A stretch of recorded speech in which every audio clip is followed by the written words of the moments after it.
thought our guys played really hard. That's been a common trait of ours, of the way we've been playing. We played really hard and physical, and I thought we did that in all three phases. I thought one of the big keys to it was our execution. I thought especially up front, the offensive line, I thought blocking well. Not only were they physical, but they were targeting guys well, they were communicating well. And then defensively, with some of the things we were doing, the communication was really good up front, as well as in the back end. And guys were in really good position to make plays on the football on the back end. And I think we saw that. We covered well. Forced the quarterback to hold on to the ball probably more than he would have liked. Got some pressure on him, forced some errant throws, which made hopeful. And then ultimately got 4 turnovers, which was a huge component in any game, but it was a huge component in this game, especially getting 4 turnovers and not giving up any. So all in all, it was a great night. It was awesome that a bunch of guys got to play, and for the most part, when they went in, they did well. I wish some of our reserves on defense would have tackled a little bit better, but we'll work on that with those guys this week. But all in all, I thought it was a good night for us. It was a good win, and short week, so we didn't get to celebrate it very much, but it was a good win for us. Steve, what was your overall take on Seiler? I thought he looked like a Pac-12 quarterback. He didn't look.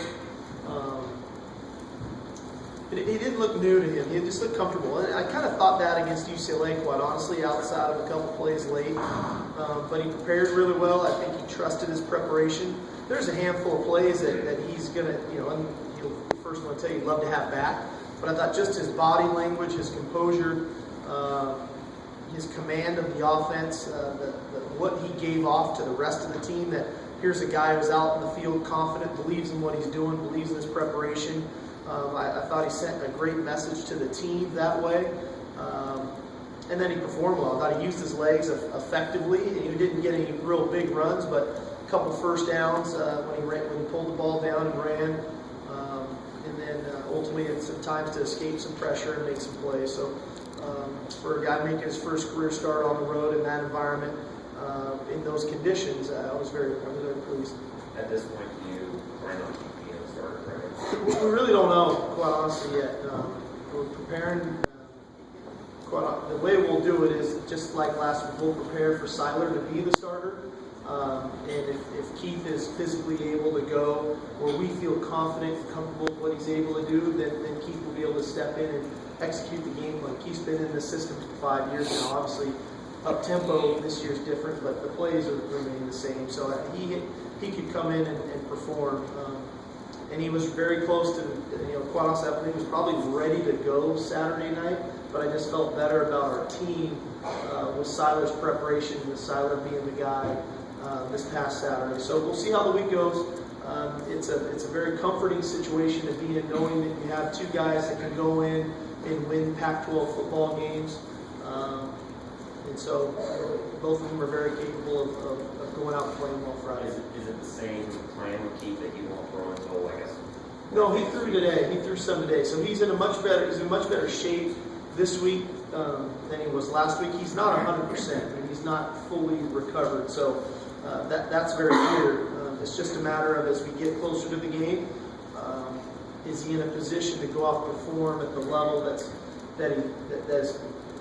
enough to go out and perform well against a good team, against a good defense on Friday at 12:30. So that's what we have to assess. When you consider all that, and obviously you've been considering now for a couple of weeks, how much do you also have to consider that how he looks at game time versus can he take a hit or two? Because everybody's going to get hit once or twice. And how prepared could he be to take a couple of bumps? Well, I think that's everything that goes into it. As we talk with our medical staff about the situation, as we talk with Keith, and Keith being a 5th-year senior now, we've gotten to a point where it's not about the bravado and all that. It's about being honest about where he's at physically.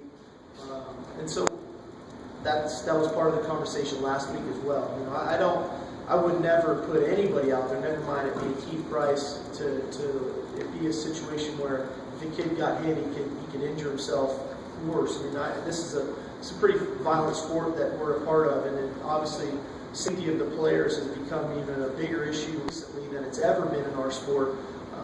And so when it comes down to dealing with a player's safety, gosh, I wouldn't risk doing that to him if I didn't think he could handle taking a few hits from a defensive lineman or a linebacker or something of that sort. Does the way Siler performed allow you to be any more patient, or is it just about keep getting going? It's the biggest thing is about our team, you know, and what's best for our team. And Siler's performance gives me a comfort level of knowing I have a very capable guy that can go in and perform and run our offense and command our offense. I also know I have a fifth-year senior who is working his tail off in the rehab room to get himself healthy enough to go out and perform and play and finish off his college career on a high note. So for as unfortunate as the situation is, it's a good situation to be in with the circumstances that we have based on the two people. Steve, the fourth quarter of the Apple Cup last year, how much was that? It still leaves a bad taste in all of our mouths. I can tell you that. You know, players understand it, the coaches understand it. We don't get to replay the fourth quarter. You know, if we could have, we'd already done that. But you think about the magnitude. We've been talking all season about penalties. I believe we had 8 penalties in the fourth quarter of that game, 7 on defense, and all major fouls. And then after all of that, you know, blowing the 18-point lead, having an opportunity to kick a field goal, a very makeable field goal for Travis Coons, and to miss it, and then go to overtime and turn the ball over. So it's almost really a comedy of errors there for the last, the fourth quarter and then into overtime. So, you know, we can't do anything about it, but prepare really well this week and put our best foot forward here at Husky Stadium at 12:30. And you know, if it comes down to a kick again, I have all the confidence in the world that Travis Coons will make it. You know, he's had a tremendous season for us. So we can control, and that's this game. It's been a number of years since this has been a game between the two teams with winning records. Does it amp this up for the regular games? I think it's great. I think it's great for our state. I think it's great for Northwest football that both programs are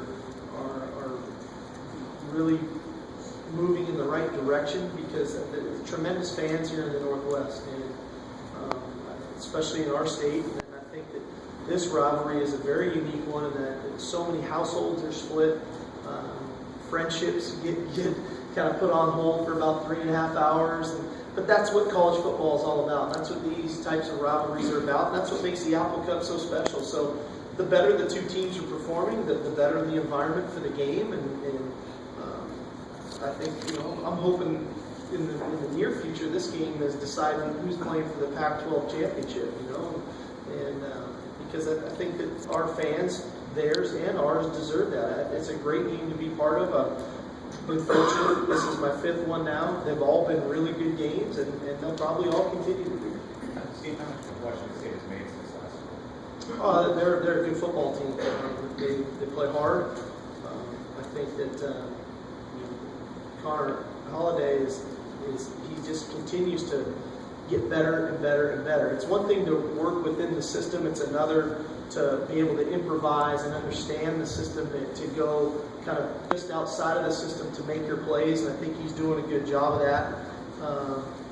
Their receiving core, in my opinion, has definitely upgraded. They continue to recruit good players at the wideout spot, and they're physical up front on defense. And they've got a senior safety in Young Buchanan, who's a really good player, who I think provides a great deal of leadership for them.